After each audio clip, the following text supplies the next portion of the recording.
Dad-perfectrevenge. He's just being dramatic for attention.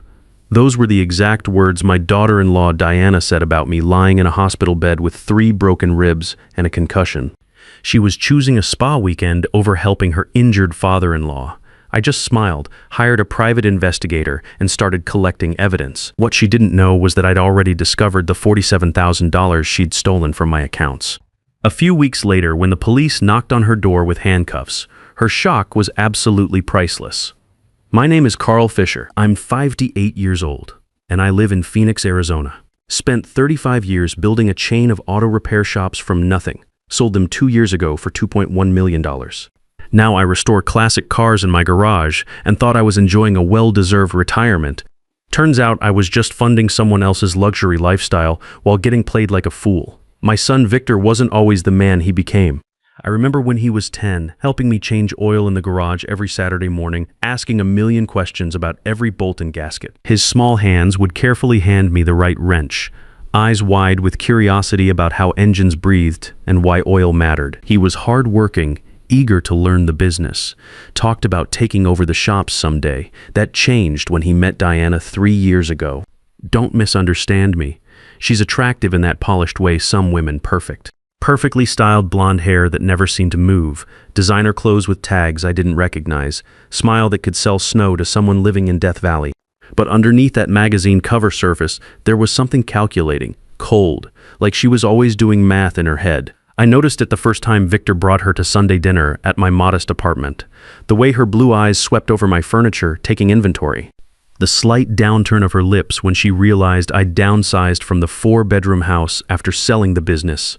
Every conversation somehow circled back to money. My investments, my retirement plans, how much the business had sold for. Victor just sat there grinning like he'd won the lottery, completely blind to what was happening. Victor works as a sales manager at Desert Auto Group, makes about $4,200 a month before taxes, decent salary for Phoenix. But Diana came from nothing and wanted everything fast. She'd grown up in a trailer park in Tucson, dropped out of community college, worked as a real estate assistant before she met my son. Now she saw her ticket to the good life sitting right across from her at my dinner table. Within 6 months of their marriage, they started the campaign. Subtle at first. Their apartment was too small for starting a family. Wouldn't it be wonderful to have a real house with a garage where I could work on my classic car projects? They'd found this perfect place in North Scottsdale, 3 bedrooms, 2-car garage tile roof. Only $680,000, just needed help with the down payment. I made my first mistake right there. Wrote a check for $200,000 without blinking. Told myself I was helping my son get established, giving him opportunities I never had starting out. The look on Diana's face when I signed that check should have warned me. Not gratitude, satisfaction, like she'd just closed a deal. That wasn't enough, apparently. 6 months after they moved into their new house, Victor called me on a Wednesday evening. I was in my garage working on a 1967 Mustang, grease under my fingernails, completely content. His voice sounded strained, apologetic. "Dad, we're struggling with the mortgage payments, unexpected expenses. You know, the water heater died, property taxes are higher than we thought. Could you maybe help out temporarily, just until we get established?" I started sending them $6,000 every month. Temporarily turned into 2 years. 24 months of automatic transfers, $144,000 total. Diana quit her real estate job after the 3rd payment arrived. Why work when father-in-law covered everything? She joined some expensive yoga studio in Kierland, started getting weekly spa treatments, filled their house with furniture that cost more than most people's cars. Victor said nothing about any of it. Just accepted each monthly payment like he'd inherited it from some rich uncle who owed him money. My grandson, Alan, 16 now, but only 14 when this started, was the only one who still seemed to care about me as a person instead of a walking ATM. He'd come over on weekends to help with the Mustang restoration, asking real questions about compression ratios and timing chains, reminding me of his father at that age. Through Alan, I heard about the expensive vacations Diana planned, weekend trips to San Diego, a week in Las Vegas, shopping sprees in Scottsdale, where she'd buy 3 purses in one afternoon. The new BMW 3 Series I'd indirectly paid for silver with black leather seats that she'd special ordered. Designer handbags that cost more than I used to make in a week when I started my first shop. But they were family, right? Family helps each other. That's what I told myself every first of the month when I logged into my banking app and sent another $6,000 to Victor's account. Even when it started feeling less like helping and more like being used, the accident happened on a Tuesday afternoon in March. Phoenix sun was blazing overhead, temperature already hitting 85 degrees, even though it was only 2 p.m. I was driving my pickup truck to O'Reilly Auto Parts, thinking about the carburetor rebuild waiting in my garage. Had the Mustang's engine torn down to bare metal, every part cataloged and cleaned. This was supposed to be the fun part of retirement. I was stopped at the intersection of Camelback and 40th Street, waiting for the light to turn green, music playing softly on the radio, some old Johnny Cash song. The light changed. I checked both ways like my father taught me 40 years ago, then pulled into the intersection. That's when I saw the other truck coming from my right, a beat-up Chevy Silverado with primer spots on the hood, moving way too fast for a red light. The drunk driver hit me at 45 miles per hour, T-boning my truck right into the driver's side door.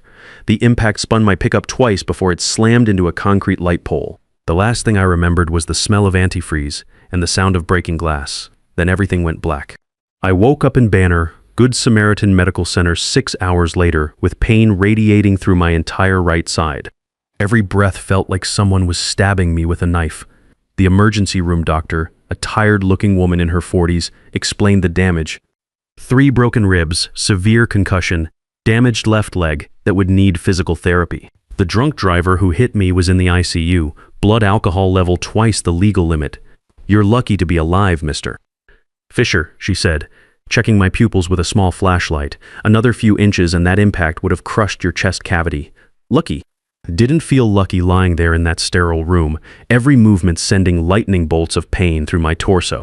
I called Victor from the hospital bed, hands shaking as I dialed his number. Told him what happened, where I was, that I was hurt and scared and needed family around me. "I'm at work, Dad. Big presentation this afternoon. Can it wait until evening?" 4 hours later, he finally showed up. Diana was with him, wearing yoga pants and a tank top like they'd been interrupted during some casual afternoon workout. No flowers in their hands, no concerned expressions on their faces, just irritation at having to be there. Victor stood awkwardly at the foot of my hospital bed, hands shoved deep in his pockets, looking everywhere except at my bandaged ribs. Diana stayed near the door, checking her iPhone every 30 seconds like she was expecting some urgent message about a clearance sale at Nordstrom.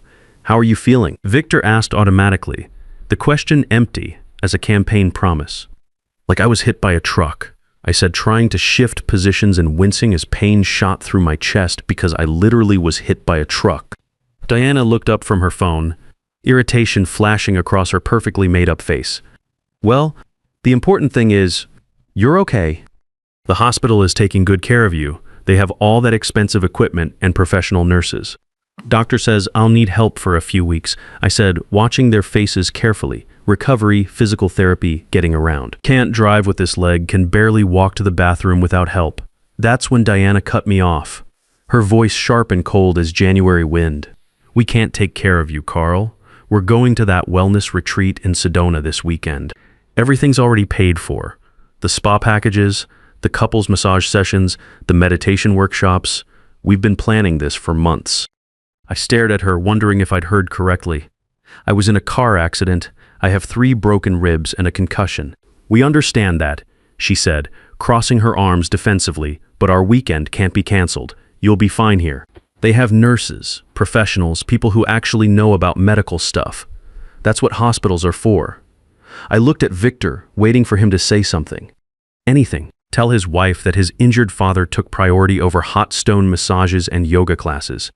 That family emergencies trumped spa appointments. That basic human decency meant staying with someone who'd given you $344,000 over 2 years when they needed help. He met my eyes for maybe half a second, then looked away like a guilty dog. "Diana's right, Dad. We can't cancel now. You're in good hands here." The room felt colder suddenly, despite the Arizona sun streaming through the window and the heating system humming in the walls. I looked at these 2 people, my son and his wife, and saw them clearly for the first time in 3 years. Not family. Not people who cared about me as anything more than a monthly deposit into their checking account. Just 2 strangers wearing familiar faces, calculating the cost of human decency and finding it too expensive. Deanna was already heading toward the door, car keys jingling in her manicured hand. We should go. Still need to pack, and traffic to Sedona is terrible on Friday afternoons. Feel better, Carl. Victor hesitated at the door, guilt flickering across his face like a fluorescent light about to burn out. For a moment, I thought maybe he'd remember who raised him, who taught him right from wrong in that garage all those years ago. Then he followed his wife out, leaving me alone with the steady beep of heart monitors and the hollow ache of betrayal settling somewhere deeper than my broken ribs. I lay there for hours after they left, staring at acoustic tiles on the hospital ceiling. Every breath hurt. Every movement sent pain shooting through my side like electricity. And I thought about $6,000 a month for 24 months, $1,444,000 just handed over because I'd believed that family meant sacrifice and loyalty, about the $200,000 down payment on their house. About all those years building my business from nothing, working 12-hour days, believing that generosity would be repaid with at least basic human dignity when I needed it most. They couldn't spare one weekend, not one weekend, to help the man who'd funded their entire comfortable lifestyle. Something shifted in me then, lying in that sterile room with machines monitoring my vital signs. Something cold and calculating and absolutely certain about what came next. The nurse who came to check my vitals around 9 p.m. was kind. Probably in her 50s, with gentle hands and tired eyes. She saw me staring at my phone display showing 23 missed calls from Victor and Diana. Family trouble? She asked softly. I told her they'd left me here to go to a spa weekend. Watched her expression shift from professional sympathy to genuine disgust. These healthcare workers see everything. But this apparently shocked even her. You have people who can help when you get discharged. That question settled something for me. No, I didn't have people, but I had something else. I had money, I had clarity, and I had enough pride left to stop being a victim. More importantly, I had resources they didn't know about and connections they'd never considered. I'll figure something out, I told her, but I'd already started figuring. My mind was working like it hadn't in years, planning and calculating and preparing for what would become the most satisfying few months of my retirement. Diana and Victor had just made the biggest mistake of their lives, choosing spa treatments over family loyalty. They had no idea what kind of storm they'd just unleashed or how thoroughly I was about to turn their comfortable little world upside down. The next morning, I called a home care agency from my hospital bed. They could provide a professional caregiver, someone trained in post-accident recovery, for $3,800 a month. Barbara Lewis, 55 years old with 20 years of nursing experience, could start the day I was discharged. No drama, no emotional manipulation. Just professional care in exchange for professional payment. We'll have everything ready for your return home, Mr. Fisher, Barbara said during our phone interview. Her voice was warm but businesslike, exactly what I needed. The second call was harder but necessary. I pulled up my banking app on the hospital's Wi-Fi, fingers still shaky but determined. First, I canceled the automatic $6,000 monthly transfer to Victor's account. 3 clicks and 24 months of enabling was over. Then I started digging deeper into my account history, checking 6 months of statements more carefully than I'd ever bothered to before. That's when I found them. Transfers I definitely didn't remember making. $7,500 on March 15th, $8,200 on April 3rd, $6,800 on May 12th. Small amounts spread across different days designed to look normal if you weren't paying close attention. Someone had been accessing my accounts beyond the monthly payments I'd authorized. The total was $47,000 stolen over 8 months. My phone started ringing immediately after I canceled the automatic transfer. Diana's number first, then Victor's, then Diana again. I declined every call, watching the missed call counter climb. Text messages started floating in like angry hornets. Dad, there's a problem with the transfer. The money didn't come through today. We have bills to pay. This isn't funny anymore. I turned off all notifications and called my lawyer, Howard Martinez. Howard's been handling my legal work for 15 years, helped me structure the sale of my auto shops, knows me as a careful, methodical businessman who doesn't make accusations lightly. Carl, what can I do for you? His voice carried concern when I explained I was calling from a hospital bed. I told him about the unauthorized transfers, about what I'd discovered in my banking records. Howard was quiet for a long moment, and I could hear him typing on his computer, probably taking notes. Carl, this pattern sounds like elder financial abuse. That's a felony in Arizona. Class 2 if the amount exceeds $25,000. We're talking serious prison time. Are you certain about these amounts? I'm looking at the bank statements right now. $47,000 over 8 months, all unauthorized. We need to document everything carefully and involve law enforcement. I know someone in the Phoenix Police Financial Crimes Unit. Detective Glenn Rodriguez specializes in these cases. Can you meet with us once you're discharged? 2 days later, I was sitting in Howard's downtown office, still moving carefully but determined to see this through. Barbara had driven me there in her sedan, helping me navigate with my walking cane. The office building's elevator carried us to the 12th floor, where Howard's corner office overlooked the Phoenix skyline. Detective Glenn Rodriguez was already there waiting, a stocky man in his mid-40s with graying hair and intelligent eyes. He'd brought a laptop and a thick folder of documents. Howard had sent him my banking records in advance. "Mr. Fisher, I've been investigating financial elder abuse for 8 years," Rodriguez said, studying the printouts spread across Howard's conference table. "This pattern is textbook. Gradual escalation, careful timing to avoid detection, unauthorized access during a medical crisis. Are you willing to pursue criminal charges? What would that involve?" Rodriguez leaned forward, his expression serious. "We'd need to build a solid evidence case. Bank cooperation, digital forensics on your computer and accounts, possibly a controlled operation to catch them in the act. It's not quick and it's not simple. But if someone's systematically stealing from you, they're probably doing it to other elderly victims too." I thought about Diana's cold voice in that hospital room, choosing spa treatments over basic human decency. About Victor's weakness, his inability to stand up for his own father. About $47,000 taken from accounts I'd worked 35 years to build. Let's do it. Rodriguez smiled grimly. "Good. First thing we do is get your bank to preserve all digital records and start tracing these unauthorized transactions. Then we set up monitoring on your accounts to catch any future attempts." Over the next week, while Barbara helped me recover in my apartment, Rodriguez worked with my bank's fraud department. The investigation revealed something that shouldn't have surprised me but still hit like a punch to the gut.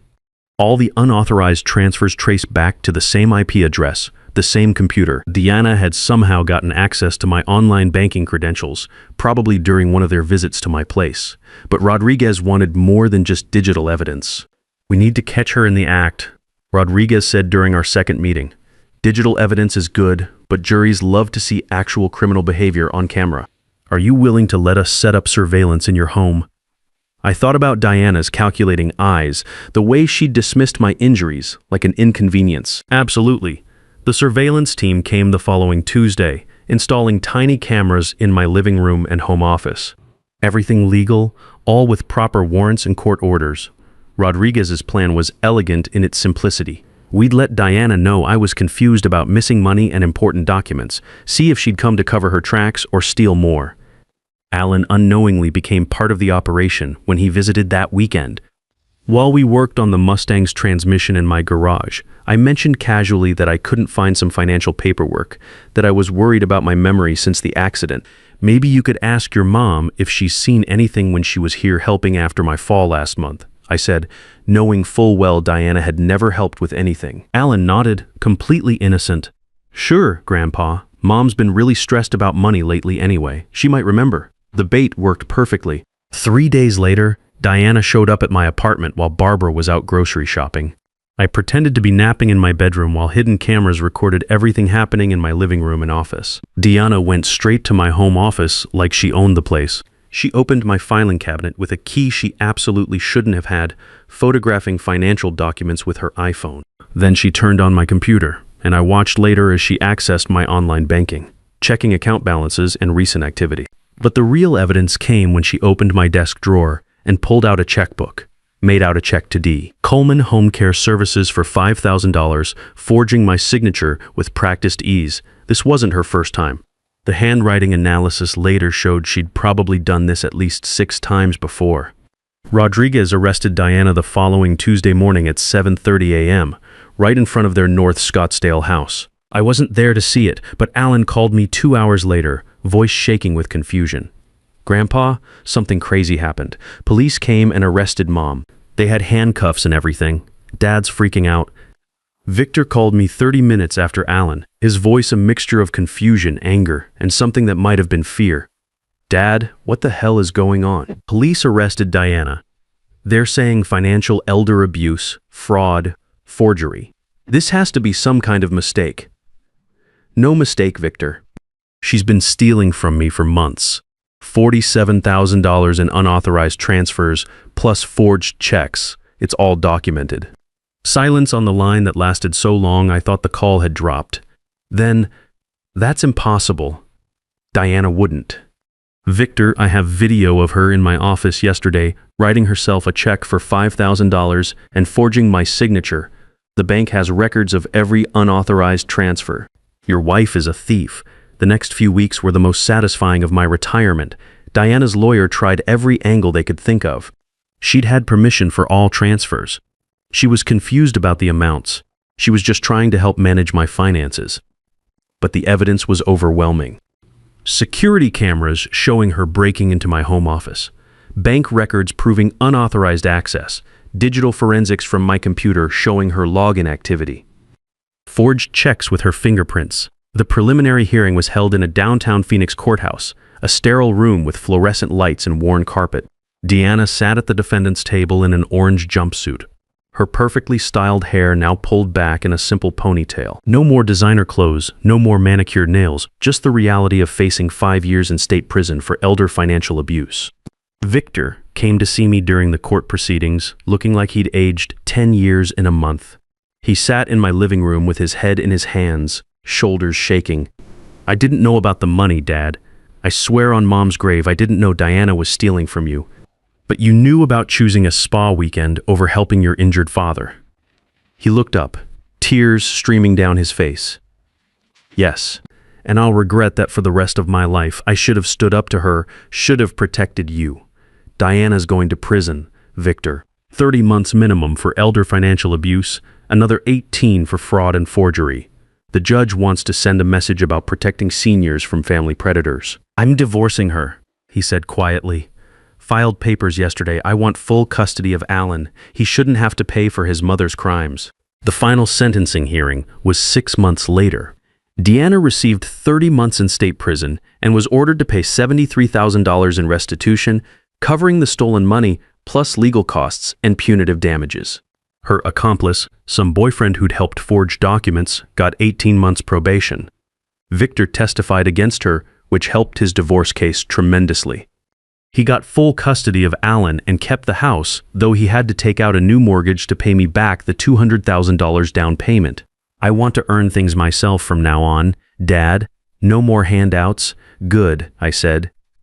That's how it should be. These days, Victor comes by every Sunday with Alan. We work on the Mustang together, and Victor's remembering skills he learned as a kid. The engine purrs like a satisfied cat now. That beautiful V8 rumble filling my garage every weekend. Alan's become quite the mechanic, probably better than his father was at 16. Victor's also started paying me back the $144,000 in monthly payments, $800 at a time. It'll take him years, but he insists on it. I need to make this right, he says.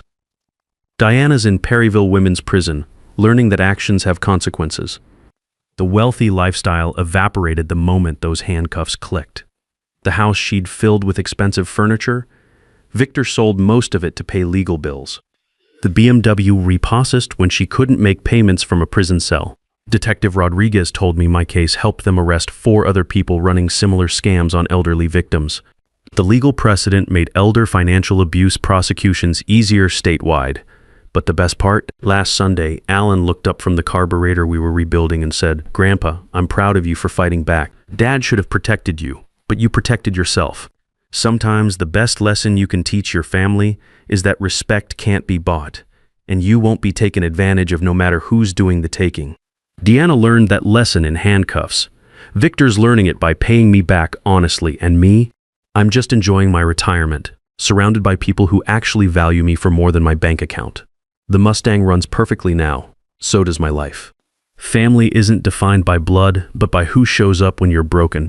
And sometimes protecting yourself from toxic family members is the most loving thing you can do, for them and for yourself. I spent 35 years building wealth, thinking it would buy me love and respect. Turns out, the moment I stopped giving handouts was the moment I started getting genuine relationships back.